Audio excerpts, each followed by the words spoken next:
L'émulation du donjon, bah oui, ça a été, c'est comme il y a 2 ans, c'est un défi. On a des artisans, une trentaine d'artisans qui nous ont répondu présents quand même, et puis les troupes.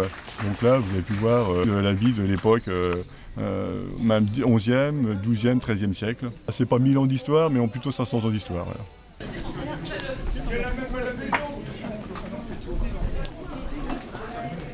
Ce n'est pas une reconstitution, c'est simplement la vie d'un petit village au Moyen-Âge avec ses boires et ses déboires aussi, mais de façon un peu plus... c'est pas comique, mais il y a des petites illusions quand même.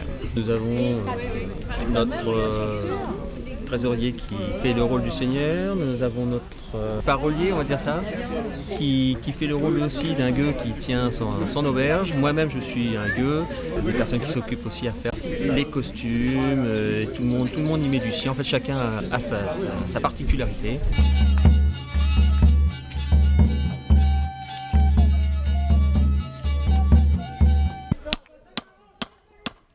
Au Moyen-Âge, leur forgeron était très respecté parce qu'il maîtrisait le feu, il transformait le fer en lance, en armes pour se défendre, faire des pointes de flèches, il était très respecté.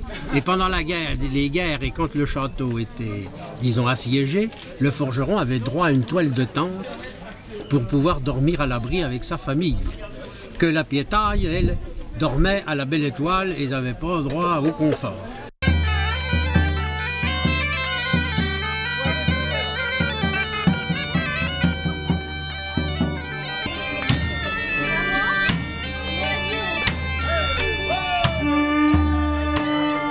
Les paysans, au Moyen-Âge, bien sûr, n'étaient pas très riches et le fer était très coûteux.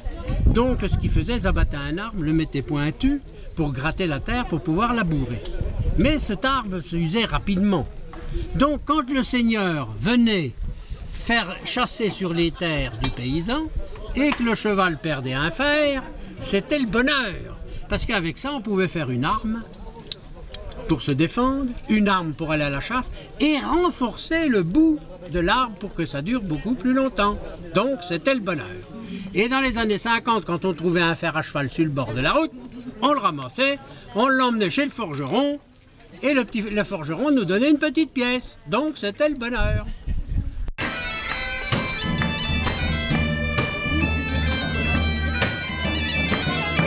Fulquenera qui a construit donc, ce donjon, c'est quand même un personnage assez intéressant. Fulquenera, pour moi, c'est un guerrier, mais à côté de ça, c'est quelqu'un qui était très croyant et qui a fait 4 pèlerinages dans toute sa vie pour se faire pardonner de tous les malheurs et tous les crimes, cruautés qu'il a fait pendant sa vie.